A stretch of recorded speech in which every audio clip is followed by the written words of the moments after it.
Somos salud. Mindalia.com. Somos espiritualidad. Mindalia.com. Somos conciencia. Mindalia.com. Mindalia.com. Somos la comunidad de la nueva consciencia.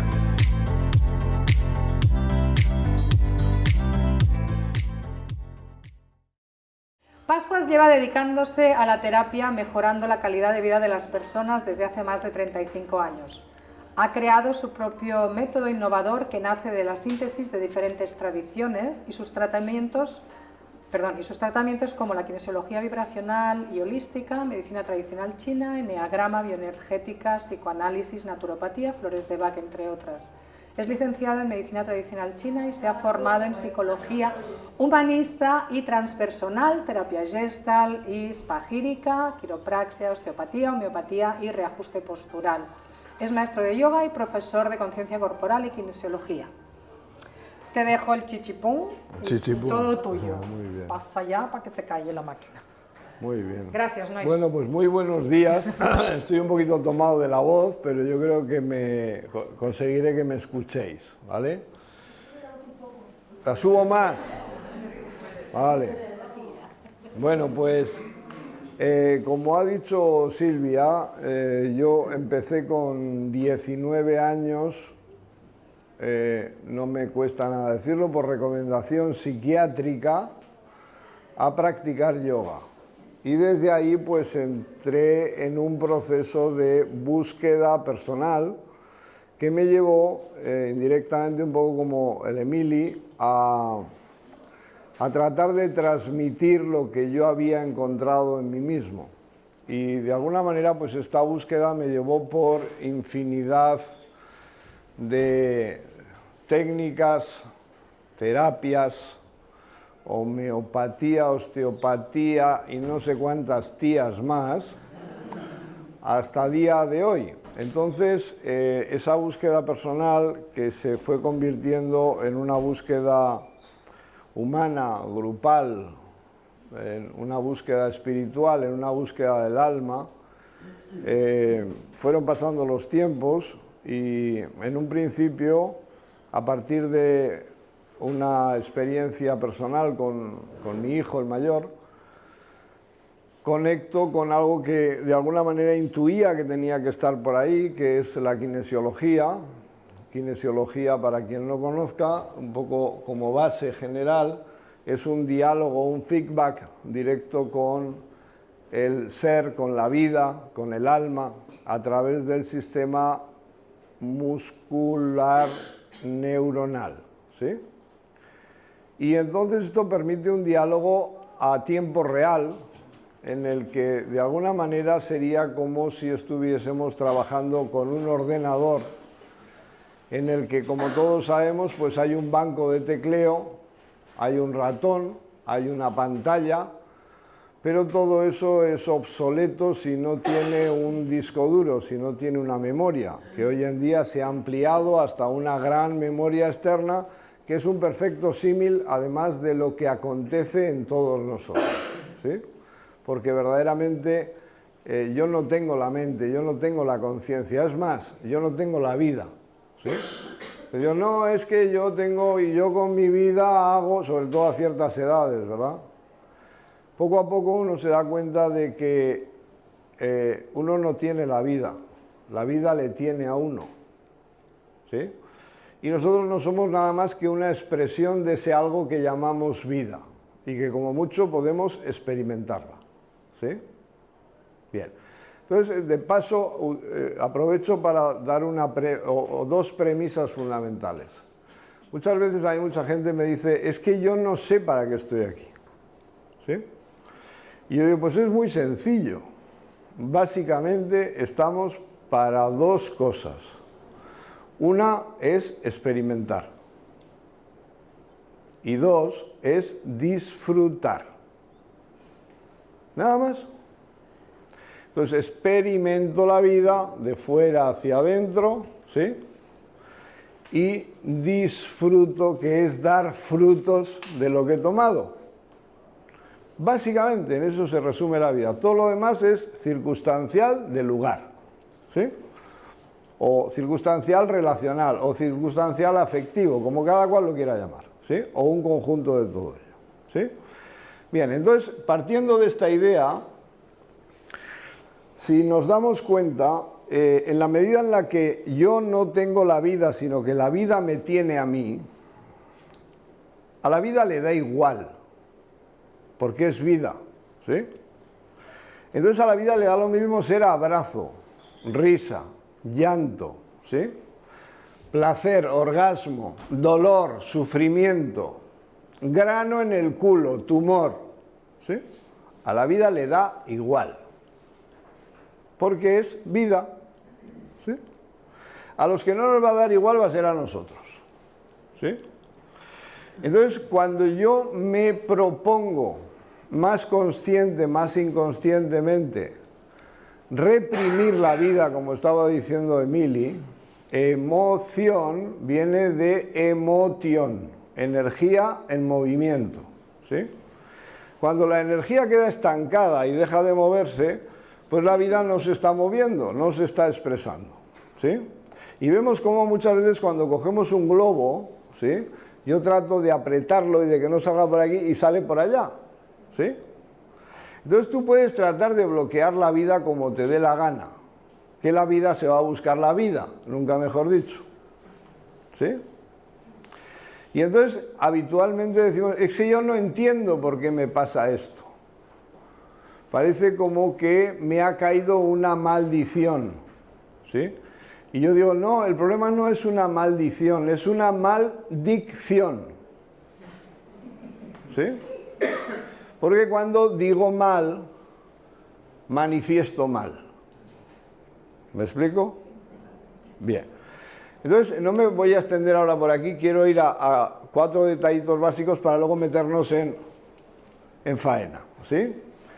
Básicamente, kinesiología nos plantea esta triunidad. Si os fijáis, a lo largo de la historia y de la humana, de la filosofía, de las tradiciones, el 3 es fundamental, ¿no? Entonces aquí lo vamos a representar desde el punto de vista de una base estructural sobre la que todos nos apoyamos, que podemos decir es la estructura ósea, la estructura forma, la estructura, ¿sí?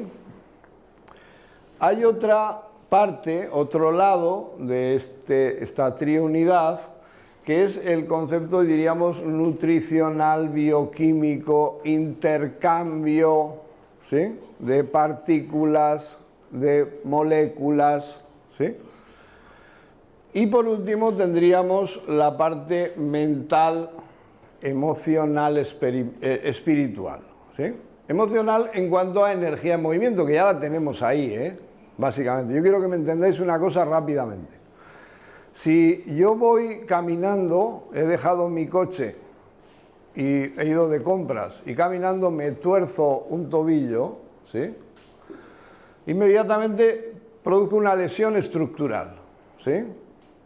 Eso va a generar una alteración bioquímico-nutricional de principio local. Por ejemplo, se va a producir un derrame, ¿sí?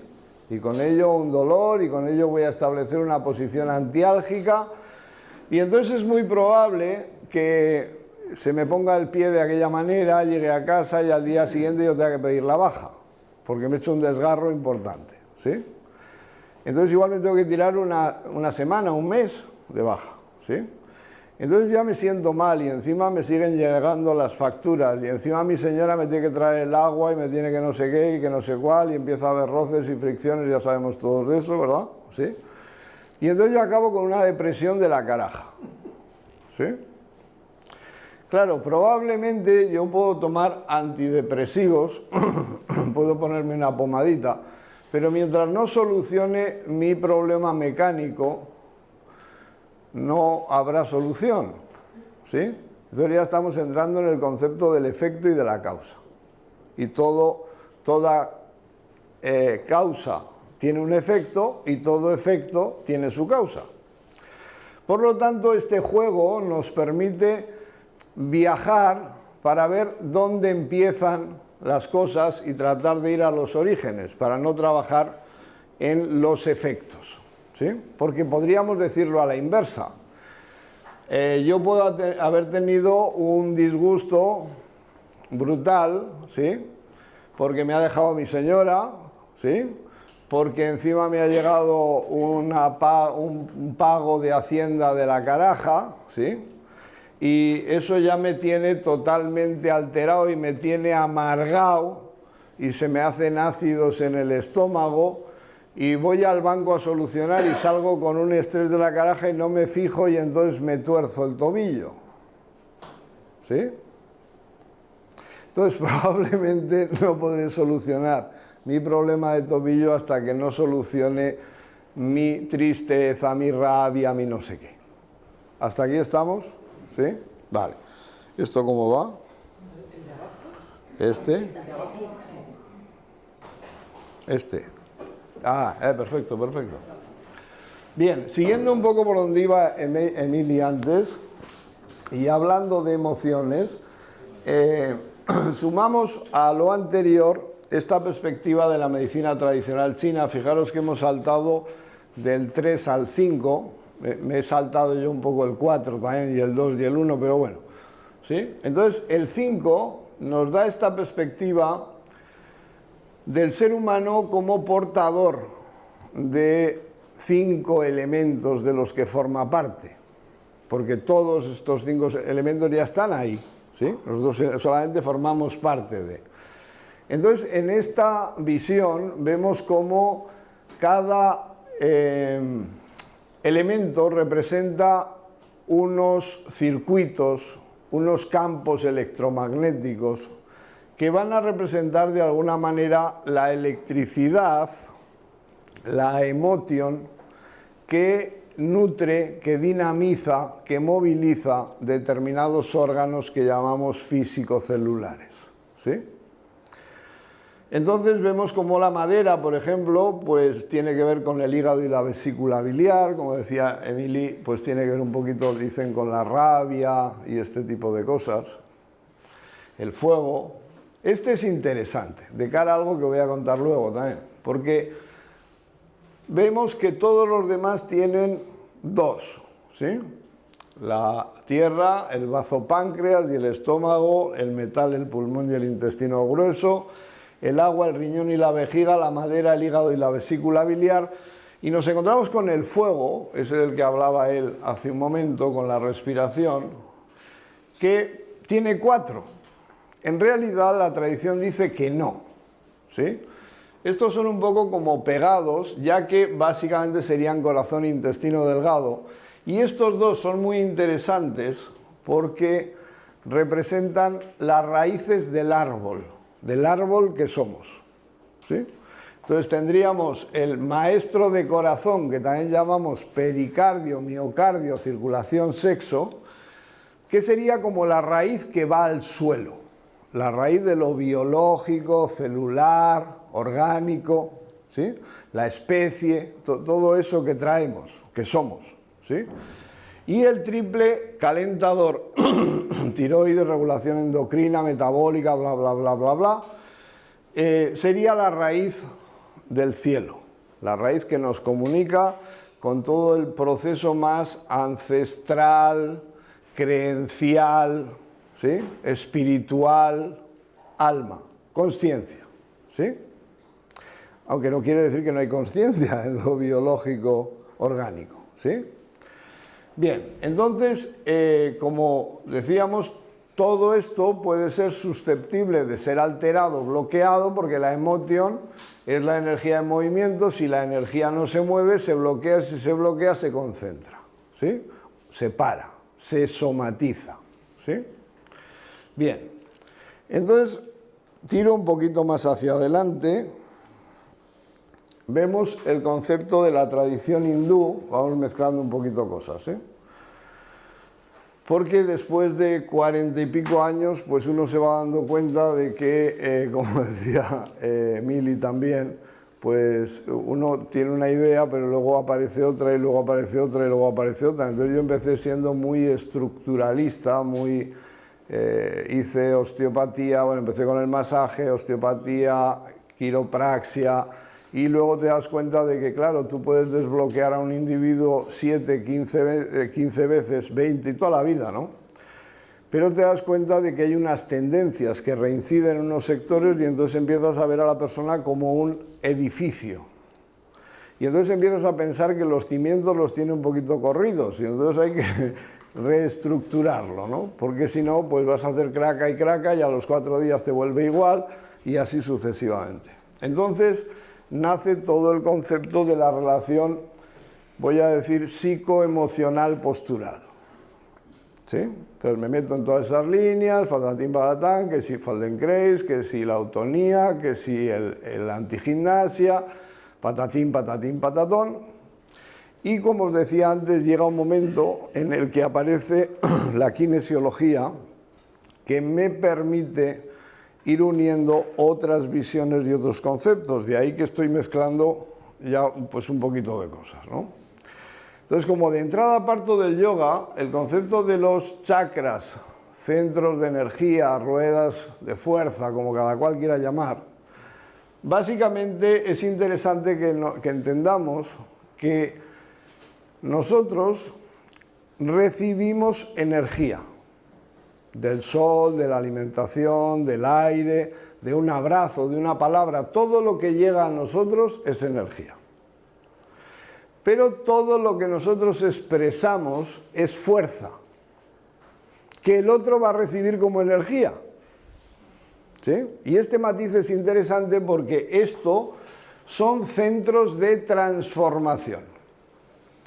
Quiere decir que yo estoy recibiendo energía que va a convertirse en un fluido por unos circuitos determinados, podemos llamar electromagnéticos, energía sutil, prana, chi, ki, cada cual que le llame como quiera, y esa energía sutil va a densificarse en sistema nervioso, en nervios, en circuitos neurológicos y en conexiones determinadas neurológicas, que a su vez van a ser transformadas en bioquímica que veíamos antes a través de las glándulas endocrinas. Y entonces aquí aparecen las hormonas como códices, codificadores bioquímicos, que van a ir a parar a sangre y desde esa sangre van a impactar en otras glándulas endocrinas que a su vez van a modificar el sistema nervioso,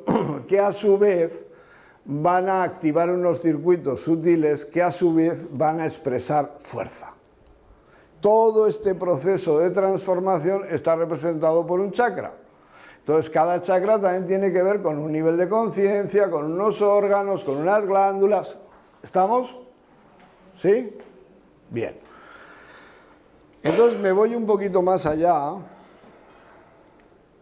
y entramos en algo que ahora también está muy de auge, o durante un tiempo al menos. Esto pertenece a la tradición, principalmente se atribuye a tradición sufí, ¿sí? Aunque Armenia, bueno, no se sabe exactamente ni dónde carajo viene. Pero el primer representante de esto, o de los primeros, fue Gurdjieff, un gran buscador del alma también. Entonces dice la tradición que quien conoce el eneagrama perdido en el desierto se encontrará. ¿Sí? Interesante. Y dicen, yo no lo he probado personalmente. Bien, el caso es que como veréis hemos pasado de 5 a 7, estamos ahora ya en el 9, ¿no? Y el 9 nos habla en numerología de las diferentes manifestaciones de la realidad, podemos hablar de muchas cosas aquí, pero básicamente lo que me interesa es llevarlo al nivel de la emoción, ¿sí? Al nivel de la función energético-orgánica de nuevo, y ver cómo cada emoción va a impactar vía emocional en determinados circuitos, meridianos, órganos. Así, por ejemplo, tenemos el eneatipo 1, que es el perfeccionista, llamamos también el iracundo, el resentido, ¿sí? Va a tener su impacto principal sobre el intestino delgado, ahí va a somatizar. ¿Sí? La voluntad, que sería también, de alguna manera, el adulador, ¿sí? Es el amante, el ayudador, ¿sí? Que vive principalmente un conflicto que es la humillación, ¿sí? Este va a sufrir su acción principal o su efecto principal va a ser sobre la vejiga, ¿sí? Y podría ir así, bueno, puedo ir rápidamente, tenemos el 3 que sería la circulación, el 4 que sería la glándula tiroides, todo el sistema endocrino metabólico, la transparencia, el 5 que sería el hígado, la fuerza, la fe que sería el pulmón, el estómago, el trabajo plan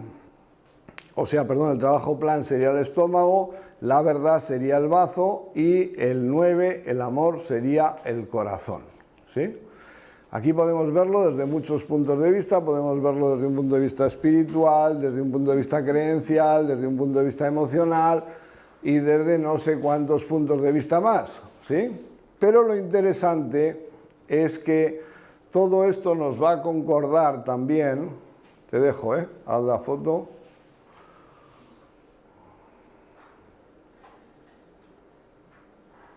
Cuando tú me digas.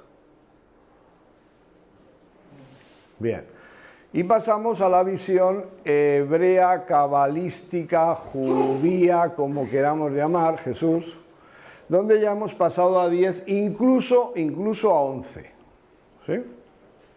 Y vemos cómo tenemos la tríada principal, la corona, sabiduría e inteligencia, los 4 que constituyen, llamamos el cinabrio de los hombres, y los 3 inferiores. Ya tenemos 10 y este que dicen es el silencio de Dios, es el conocimiento de la experiencia, ¿sí? Y ese es Da'at, que dice la tradición, hay 2 Da'at, uno que sube y uno que baja. Conciencia de la experiencia que sube basada en el amor y conciencia de la conciencia que baja, ¿sí? Basada en el conocimiento, la luz, ¿sí?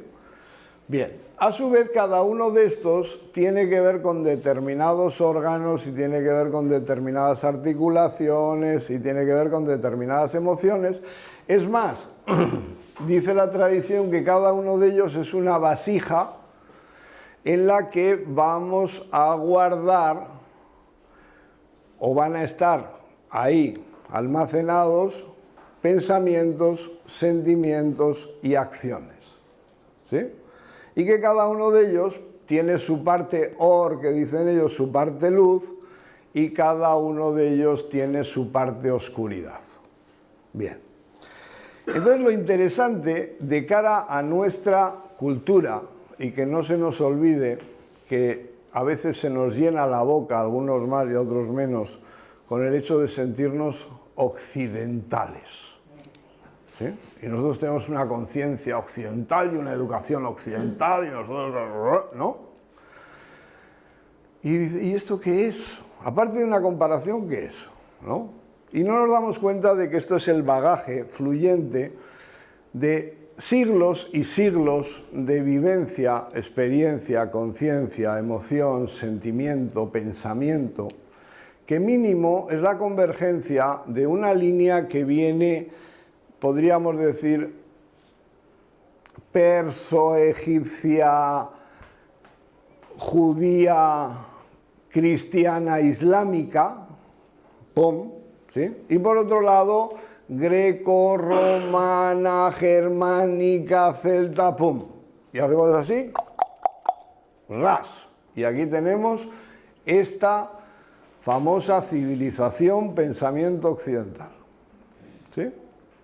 Y no nos damos cuenta de que esos son unas gafas, son unos cristales que nos hacen ver, percibir y vivir la realidad de una manera determinada, ¿sí? Pero quien lleva gafas como yo a veces no se acuerda de que las lleva puestas o de que no las lleva puestas. Y ya no os digo a estos que les hacen una implantación de una lentilla, ¿sí?, intraocular. Los primeros días un poquito de lagrimeo, mal rollo, pero ya, ¿sí?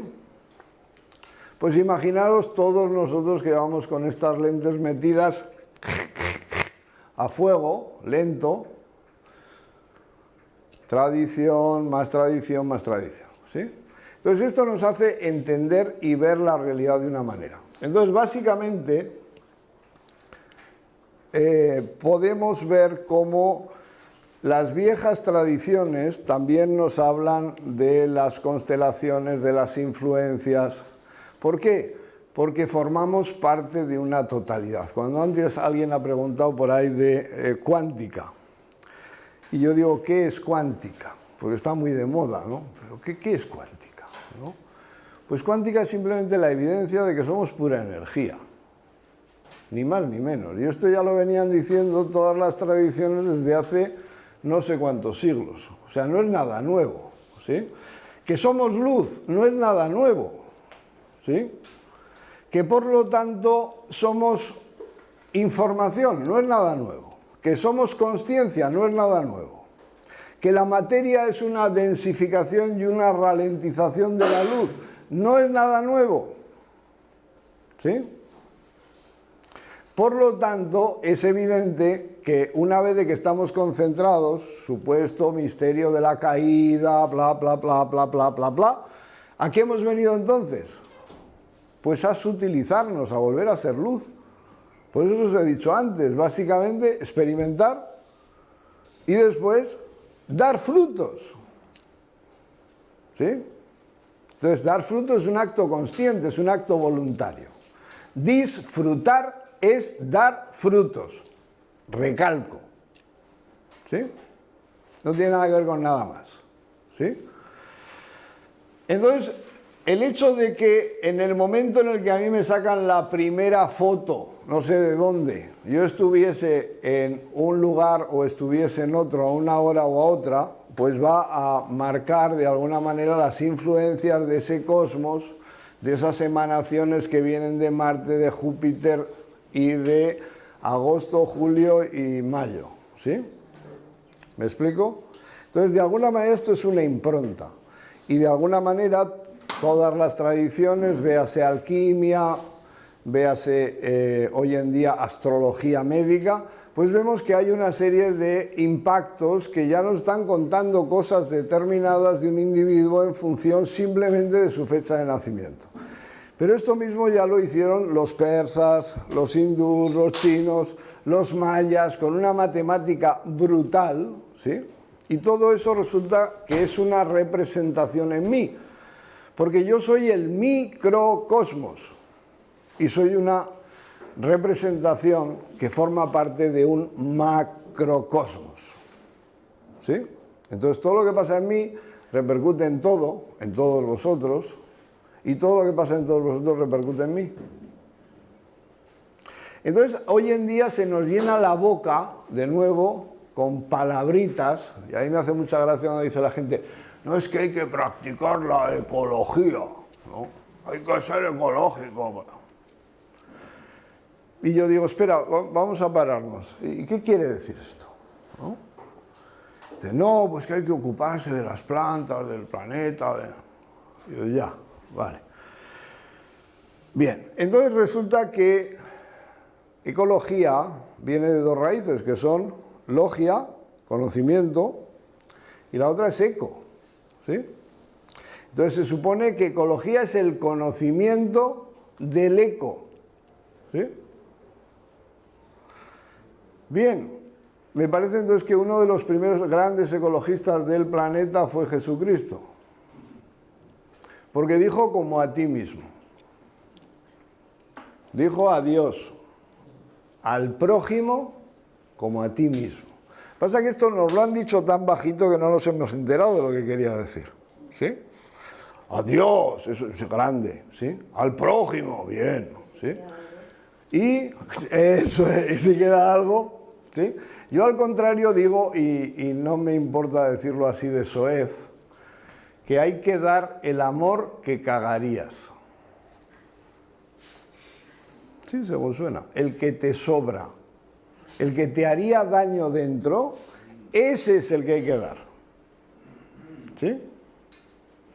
Porque eso quiere decir que yo estoy muy llenito.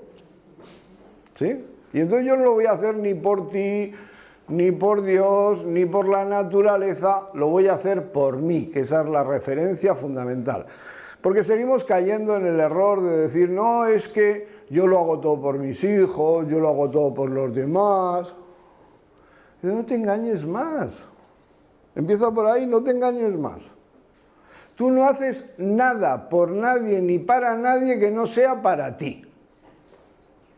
¿Sí? Otra cosa es que lo revistas para tirarte el moco de que haces por los demás. ¿Y dónde te estás situando? En el papel de víctima. Entonces, ¿para qué quieres ser una víctima? Pues es muy sencillo, para dar respuesta a esa creencia con la que hemos nacido y que llevamos metida a lo más profundo de nuestros huesos. Y es la creencia de que nacemos a la culpa. Sí, señores, no nacemos a la vida, ni... ¿sí? Nacemos a la culpa. En nuestra cultura nacemos a la culpa. Por lo tanto, dicen, no, es que la sociedad occidental busca el dinero, busca el poder, busca... No, perdonad. Lo primero que buscamos todos es la inocencia. Como locos. Y el gran problema es el precio que pagamos para lograr esa inocencia.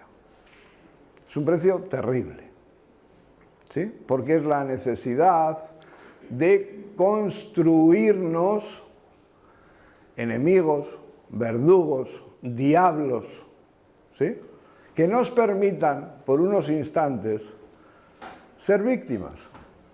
Porque entonces quiere decir que he unificado inocente con víctima. No sé pensarlo de otra manera. ¿Sí? Entonces, para ser inocente tengo que ser víctima de algo o de alguien. Y entonces tiro pelotas fuera. ¿Sí? Digo, no, la culpa la tiene el perro de mi vecino que no me deja dormir, la culpa la tiene mi niño, mi mujer, mi prima, o el grano en el culo, las hemorroides o el tumor. En el momento en el que yo tengo algo a quien echarle la culpa, yo ya puedo ser tranquilamente víctima. ¿Sí? Lo que pasa es que encima, como nos han dotado de inteligencia, o nos hemos dotado de inteligencia, pues esta disculpa nos dura unos instantes. Porque uno de repente se da cuenta de que, bueno, que sí, pero que es que en el fondo yo fui un huevón en aquel momento, o es que podía haber... ¿Sí? Con lo cual inmediatamente, pum, me vuelvo a caer otra vez en la culpa. Con lo cual inmediatamente me veo obligado de nuevo a buscar otro culpable. Y así nos pasamos la vida. Es que terrible, ¿verdad? Toda una vida dedicada a esto. ¿Sí? Bien, pues existen otras posibilidades. ¿Sí? Entonces, Senda, que nace hace 12 años, cuando por fin mi señora y yo nos pudimos marchar a Tarragona y llevar otro tipo de vida, porque aquí era una locura. Yo me he tirado en este centro pues más de 17 años, todos los fines de semana, y luego de consulta, y luego en el País Vasco, porque yo soy vasco, iba y venía, y bueno. Entonces, por fin nos pudimos parar, y entonces yo pude empezar a ordenar, porque hasta ese momento había sido ir a full, ¿sí? Y entonces nace Senda. Senda, en un principio, son las siglas de síntesis evolutiva neurodinámica analítica. ¿Sí? Casualmente, luego, pues uno se da cuenta, mira en el diccionario, y Senda es un camino estrecho de a uno, casualmente. Y aunque yo soy vasco, pues no tengo ni puñetera de euskera. Y hace poquito me llega un cliente y me dice, vasco, me dice, ¿pero tú ya sabes lo que quiere decir Senda? Y le digo, pues la verdad es que no. Y me dice, pues Senda es sendatu, el verbo, es sanar. Y entonces me quedé ya de pasta de boniato, ¿sí? Entonces, este conjunto de casualidades es la suma de una intención que, como veis, pues unifica muchas visiones, muchas teorías, muchas prácticas, muchas experiencias, a través de este diálogo constante con el otro, donde yo soy solamente un mediador. ¿sí? Dice, guía, no, como mucho acompañante, ¿sí? Entonces, ¿a la vez qué? Pues a la vez traductor, a la vez intérprete, ¿sí? Y ante todo y sobre todo, espejo, espejito fiel, ¿sí? Porque a la hora de la verdad, cada uno se proyecta en la vida y entonces la vida le devuelve, ¿sí? Que es la ecología, ¿sí? No nos damos cuenta de que constantemente estamos dando, ¿sí? Hay que plantearse qué, ¿sí? Y entonces uno está recibiendo. Yo digo, si tú vas a un frontón, mi tierra es muy típico, tú no puedes esperar que te venga una pelota si no la has tirado. De la misma manera vamos delante de una... ¿Cómo? Bueno, podría ser, pero eso es muy fácil, volvemos otra vez a tirar las pelotas fuera. Y entonces si otro ha tirado la pelota de fuera, es posible que te venga a ti. Ahora, lo que no es probable es que si tú tiras una pelota contra la pared, ¿sí?, roja, te venga una amarilla. Puede pasar. Igual. La pista de al lado. Sí. O la pared que tenía estaba tintada, ¿no? Pero habitualmente, si dejamos el frontón y nos vamos a algo mucho más simple, volviendo al eco, cuando tú vas a una montaña con una gran pared, la montaña no te dice ni miau. Ahora, si tú gritas ¡hola!, la montaña hace hola, hola, hola, hola, ¿sí? Mínimo de 4, ¿sí? ¿Ah, sí? Sí, mínimo de 4. 4 porque es además número de materialización, ¿sí? Sí que sabe la montaña. Es más lista, por eso lleva mucho tiempo ahí observando, que quieras que no. Curiosamente, por cierto, la montaña es el símbolo del desarrollo espiritual. Por eso todos los pueblos han hecho pirámides y cosas similares en ese sentido. Y por eso las cabras siempre tiran al monte. ¿Sí? Bien. Entonces, volviendo a lo que decía, tenemos una idea errónea del concepto del eco y de la ecología, ¿sí? Entonces, si yo quiero amor, y ahora he descubierto que existe esto del eco, pues yo me puedo ir corriendo ahora a la montaña más cercana que pille, ¿sí? Porque yo quiero mucho amor, y me voy corriendo y en cuanto llegue me digo a mí mismo, voy a gritar amor a pleno pulmón, ¿sí? Y llego, y cuando estoy a punto de... me pincho con un cardo y digo, ¡mierda! ¿No? ¿Sí? ¿Y qué hacemos inmediatamente? Pues lo que hacemos es justificar.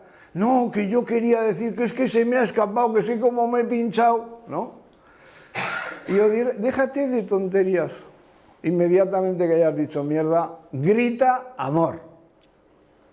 Porque tienes seguridad prácticamente de que te van a llegar 4 ondanadas de mierda.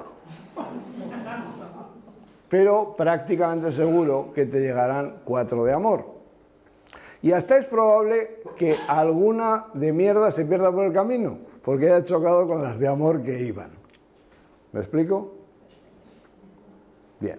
Entonces creo que es importante que tomemos conciencia de esto, porque la física, entre comillas, va a depender de la fluctuación, fluidez o bloqueo de la energía.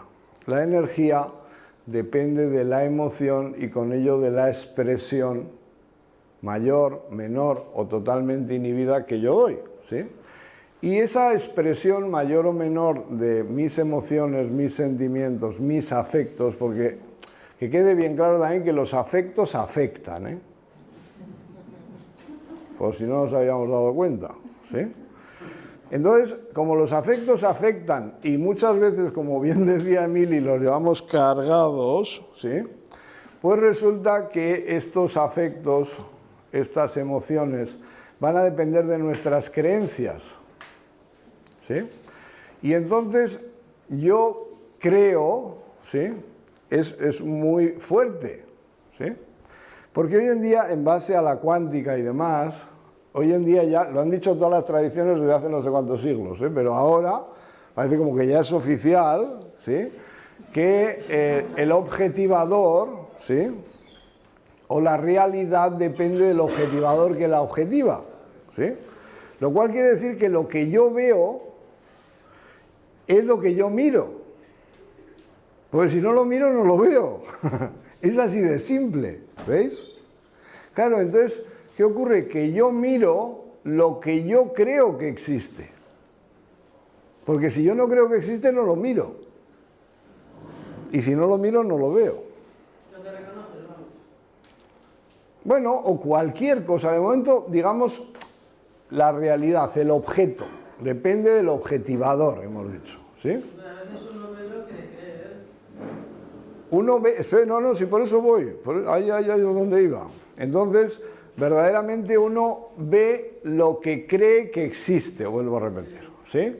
Y entonces, ¿qué ocurre? Que cuando digo creo, no me doy cuenta de que estoy usando dos verbos, no solo uno, pero uno queda solapado. Es el verbo creer y el verbo crear, ¿sí? Entonces no me doy cuenta de que lo que yo estoy creyendo, lo estoy creando. Entonces, claro, pero como uno no tiene valor, ¿cómo voy a ser yo capaz de crear? Pues sí, parece ser que sí. Parece ser que todo lo confirma además, ¿sí? Entonces, desde este punto de vista, mi creencia de mí mismo, de la realidad, está condicionando mi realidad y la realidad entera. Entonces ahora entramos en un algo ya clave, no sé el tiempo que me queda, pero fundamental. Aquí el relojito. ¿Dónde está? Ah, y aquí. Hasta la 1:15, todo es tuyo. ¿Hasta la 1:45? 1:30. Hasta la 1, hasta la 12 y media, me quedan 15 minutos, muy bien, va. Bien, entonces creo que es importante, y una de las cosas que trato de aclarar siempre cuando alguien llega por primera vez a mi consulta, lo primero es la base fundamental, que sepa usted que yo no curo nada. O sea que si usted viene a traerme la ropa sucia, yo no soy una lavandería. ¿Sí? Entonces, con lo cual, vamos a partir de esta base. Entonces, como yo no curo nada, y si alguien se cura es usted, y es a través de dejar que su vida se exprese a través de usted, pues entonces yo puedo hacer esos tres papeles que decía antes, ¿no? De acompañante, de traductor, intérprete, porque fijaros, todos, de alguna manera, en base a todo esto que estoy diciendo, podemos ser conscientes de que muchas veces determinadas palabras, determinadas situaciones, determinadas personas que hoy en día, ya para acabar de... y ahora ya las llamamos personas tóxicas, tú, ¿sí? Ole, para que se jodan, pues si no tenían poco, toma más, ¿no? Yo no tengo nada que ver, son ellos los tóxicos, ¿sí? Ellos son personas tóxicas y me las quito de encima. Vale, ahí es donde vamos. Entonces, en ese aspecto, cada situación, persona, palabra, puede ser desequilibrante, desenergetizante, enfermante. Pero quizás, y ese es otro de mis papeles, podemos traducir, podemos modificar la interpretación y quizás lo mismo, las mismas palabras, las mismas personas, las mismas situaciones se pueden convertir en energetizantes, vitalizantes y sanadoras. Solamente hay que situarlas en otro contexto o mirarlas desde otra perspectiva. ¿Me he explicado? Bien. Entonces, de hecho, hay una famosa frase que no sé quién la dijo, pero que me encanta, que dice que el texto es el pretexto para crear un contexto. ¿Sí? Entonces, dices, bueno, pues está muy bien, ¿no? Yo puedo crear un texto, ¿sí?, que me dé pretexto para generar un contexto, ¿sí? ¿Estamos? Y entonces, desde ese contexto, pues la vida se ve de otra manera, ¿sí? Ejemplo muy básico, hablando del dolor, que hablaba también mi amigo Emili. Yo digo, una persona puede, al entrar por la puerta, pegarse un piñazo con el codo, y el codo se le pone así, ¿sí?, morado y le duele, y lo que va a vivir es el dolor. Sí, bueno, o un analgésico, o que se corte el brazo, entonces le dolerá más arriba, ¿no? Puestos a dar soluciones. Entonces, básicamente, lo importante es que esa persona sabe el origen de su dolor. Entonces va a vivir el dolor. Pero si un día a mí se me pone el codo así, no tengo ni puñetera de qué ha pasado, porque no me he dado con el codo en ningún lado ni nada, es muy probable que empiecen a aparecer determinados fantasmas, ¿no? Es que fíjate, la semana pasada mi vecina me dijo que una prima suya había empezado así con un dolor de codo y al final acabó con un cáncer, ¿no? Entonces aquí ya añadimos el dolor y el sufrimiento. Y el sufrimiento es la creencia, unida a la emoción de lo desconocido. ¿Sí? ¿Claro? Vale. Entonces es ahí donde puedes decir, no, mira, que es que una inflamación puede ser un proceso bondadoso porque toda inflamación es la única forma que tiene el sistema orgánico para regenerar las células. Entonces, claro, visto desde este punto de vista ya el cuento cambia, ¿sí? Ya no es Caperucita Roja, ahora es Señora de Feroz, ¿sí? Es otra historia, ¿sí? Bien. Entonces, desde ahí pasamos al otro punto de vista que es el de espejo. Y entonces cuando uno se mira, a veces no somos conscientes de que lo que estoy viendo es lo que yo estoy proyectando. Y que yo estoy viendo, por lo tanto, lo que yo proyecto, que el espejo ahí es un mediador, ¿sí? Que el espejo no te llama para empezar. Oye, ven a mirarte, ¿no? Oye, qué mala cara haces hoy. ¿Os ha dicho alguna vez el espejo eso? Sí. ¿El espejo te lo dice? Joder. Pues vaya espejo, preséntamelo. Es que estás despeinado, peínate. A mí personalmente no me ha dicho nunca, pero bueno, antes yo tenía pelo también, ¿sí? Entonces, puesto que el espejo no dice nada, yo hago la de Juan Palomo, que yo me lo guiso y yo me lo como, ¿sí? Entonces todo va a depender de mi perspectiva, de nuevo, ¿sí? Y de mi manera de interpretar y de ver y de mirar, ¿sí? ¿Claro? Bien. Entonces yo digo simplemente, probablemente, yo te voy a dar ángulos que no estás acostumbrado a mirar. Pero quien va a interpretar, quien va a decidir, quien va a hacer, va a ser tú. ¿Sí? Bien. Ahora, sí que es cierto que, por otro lado, volviendo al planteo de la creencia, que básicamente es importante que nos demos cuenta cuando decimos, no, es que mi cuerpo, o me pasa algo en el cuerpo, o es que el cuerpo, como si fuese el del vecino, el cuerpo, ¿no? Yo digo, pero ¿de qué cuerpo hablamos? Porque mínimamente hay que hablar desde dos puntos de vista importantísimos. Uno, es que una cosa es el esquema corporal. Y el esquema corporal es común a todos. Todos tenemos cabeza, tronco, extremidades y más o menos los mismos órganos en los mismos sitios, ¿sí? Y es eso que aparece en los libros de anatomía, de fisiología, ¿sí? Pero otra cosa muy distinta y más hoy en día, que la cosa se pone cada vez más trágica, es la imagen corporal. Y la imagen corporal es única y exclusiva de cada individuo. El gran problema es que hemos confundido el mapa con el territorio. Y no tienen nada que ver. No es lo mismo el plano que la casa. Pues yo me puedo hacer un plano de mi casa y decir, joder, qué jardín más bonito tengo. Y dibujo una piscina y con trampolín y con tobogán. ¿Sí? Lo jodido va a ser cuando os invite. Porque no hay piscina, no hay tobogán y no hay trampolín. ¿Sí? Ahora, yo me puedo crear ese plano. ¿Veis lo que quiero decir? Y de ahí que a veces nos hacemos unos planos enormes, nos engrandecemos y otras veces nos disminuimos. Pero eso no tiene que ver la mayoría de las veces nada con la realidad que se da. Y pongo un ejemplo muy claro. Cuando hablamos de esquema, estamos hablando de significados. Cuando hablamos de imagen, estamos hablando de significantes. Y son dos cosas totalmente distintas. ¿Sí? Si yo digo mesa, a todos nos viene la idea de un tablón con más o menos patas que sirve para apoyarse, ¿verdad? Eso es significado. ¿Sí? Pero la imagen no depende de los significados, depende de los significantes. Entonces, para que entendamos bien esto, voy a utilizar otro vocablo que todos hemos oído alguna vez, que es el vocablo anorexia. Y aunque nos venga rápidamente la cara de alguien que conocemos, al margen de eso hay una definición, significado general, que dice persona con problemas alimenticios nutricionales, ¿sí?, que es capaz de mirarse en el espejo y verse gordo o gorda cuando los demás la vemos esquelética, mortecina.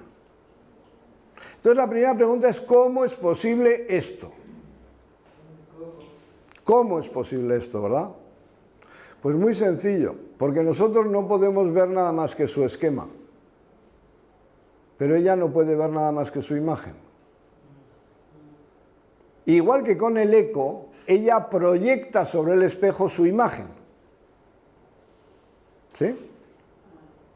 Entonces podemos decir, no, pero es que eso es una alucinación, eso es un espejismo, eso es que se le ha ido la olla. Y yo digo, tú puedes decir lo que te dé la gana, pero esa persona lo está viendo. Sí, muy curioso y muy real. Entonces resulta que a ese nivel, perdonadme, pero todos somos un poco anoréxicos. O sea, quiere decir que todos proyectamos en el espejo nuestra propia imagen, que es ese plano que yo me he montado que muchas veces no tiene nada que ver con la casa. Y ese plano está construido, es un constructo, realmente es un constructo mental. Y está construido de significantes. Y entonces ahora la pregunta de rigor, ¿y qué carajo son los significantes? Pues los significantes son las experiencias, vivencias que yo he tenido a lo largo de mi vida con un significado concreto. Quiere decir que no es lo mismo que yo haya estado viviendo en la mesa, alrededor de la mesa, al lado de la mesa, toda mi vida situaciones de alegría, de comunicación, de risa, vivía con mi familia, nos pasábamos los platos, nos reíamos, retirábamos los platos, jugábamos un parchís, ja, ja, jiji, ¿sí? A que a mí me hayan violado sobre una mesa. Haya sido sexualmente, haya sido físicamente, intelectualmente, emocionalmente, y más si ha sido de manera reiterada. Porque entonces, por muy escondido, reprimido, olvidado que yo quiera tenerlo, cada vez que yo leo mesa, oigo mesa o veo mesa, al margen del significado, porque el significado se mantiene, algo va a burbujear que va a modificar mi imagen de la realidad. ¿Estamos entendiendo ahora? Bien, pues cuidado porque la broma es mucho más seria. ¿Sí? La broma es mucho más seria porque hablamos ya no solamente de los significantes personales experienciales, sino que tenemos significantes transpersonales y transgeneracionales y transfamiliares, como también ha dicho muy bien nuestro amigo. Entonces un ejemplo muy básico es otro vocablo, fijaros, la palabra agua. Agua. Agua. Agua. ¿Sí? Y tú miras en el diccionario significado y dice líquido incoloro, inoloro, insípido, H2O, fórmula química. Este es significado. ¿Sí? Ahora, una familia que se haya dedicado toda su vida a la agricultura, ¿sí?, que hayan estado usando el agua para regar, para tener mejores cosechas, que cuando llegaba el tiempo de arar o de segar, se llevaban su botijito de agua fresca para ponerla a la sombra del árbol, ¿sí? Que cuando llegaban cansados, extenuados, llenos de polvo, de paja, cogían aunque sea un cubo y se lo echaban por encima para irse a dormir fresquitos, ¿sí? Pero ahora miremos una familia de pescadores, en la que un día el abuelo salió a faenar y desapareció en el agua y nunca más le volvimos a ver. ¿Sí? La misma agua a la que sale a faenar cada día el papá para traer, ¿sí?, con la incertidumbre de si le pasará lo que al abuelo. ¿Sí?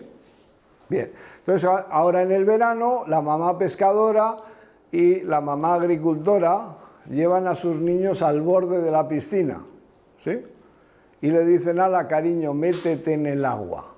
¿Se van a meter en la misma agua? Para nada. Pero encima no somos conscientes de esa carga que está condicionando totalmente nuestra visión de la realidad. ¿Sí? Pues esto mata. ¿Ves? Gracias por aseverarlo. Aseverado y confirmado, ¿ves? Dijo Cristo: cuando están dos en mi nombre, ahí estoy yo. Y es evidente, ¿veis? Entonces, quiero decir, esto mata, y mata seriamente, y mata más que los virus y mucho más que las bacterias. ¿Sí? ¿Ok? Y entonces quizás los virus y las bacterias no son nada más que las representaciones de estas distorsiones que vivimos dentro de cada uno y en la relación con los demás, a los que vivimos totalmente separados, distanciados, como algo al margen de mí, cuando yo no puedo vivir sin todos vosotros. ¿Sí? Y por eso Humberto Maturana, un gran biólogo, dijo que todos nacemos a un nicho biológico, al que venimos a adaptarnos, pero resulta que nosotros, parásitos, nos hemos dedicado a modificar el mundo que nos rodea a nuestra medida, como si fuésemos el ombligo del mundo. Y entonces él dijo algo también muy interesante en base a todo lo demás que he dicho, y es que amar es dejar aparecer. Por lo tanto, amigos, amigas, amarse es dejarse aparecer. ¿Sí?